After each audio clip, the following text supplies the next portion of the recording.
kerumunan besar di sekitar gedung sekolah tua terbakar itu. Banyak petugas kepolisian dan pemadam kebakaran sedang bertugas di lokasi kejadian.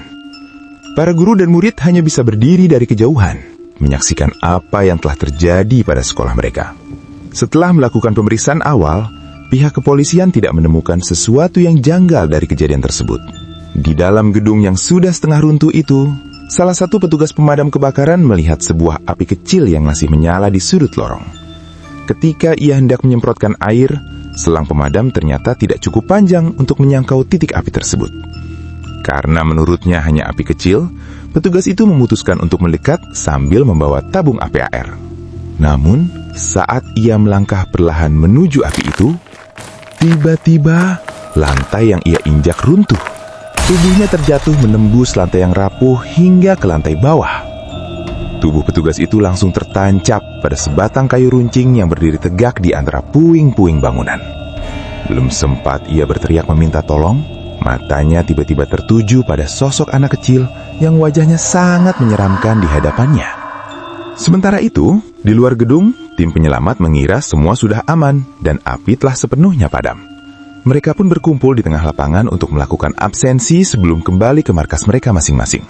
Namun, ketika nama-nama anggota disebutkan, ada 2 orang yang tidak menjawab. Satu petugas pemadam kebakaran, dan satu lagi seorang petugas kepolisian. Ternyata, petugas polisi tersebut sedang berusaha menolong seorang wanita yang tubuhnya terlihat terjepit di antara runtuhan. Polisi itu mencoba menghubungi timnya untuk meminta bantuan. Namun, saat ia menggunakan ponselnya untuk memotret kondisi wanita tersebut sebagai bukti, wanita itu tidak terlihat di layar kamera ponselnya. Padahal ia jelas terhimpit reruntuhan tepat di depan matanya. Sontak, tubuh polisi itu merinding. Dengan panik ia berbalik dan mencoba berlari keluar dari gedung. Namun, tiba-tiba, reruntuhan bangunan jatuh menimpa tubuhnya. Belum sempat ia berteriak meminta pertolongan, polisi itu tertimbun puing-puing dalam kegelapan dan kesunyian.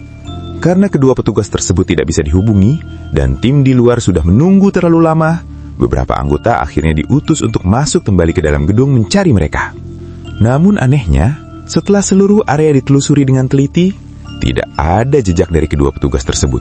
Seolah-olah mereka berdua tidak pernah berada di sana.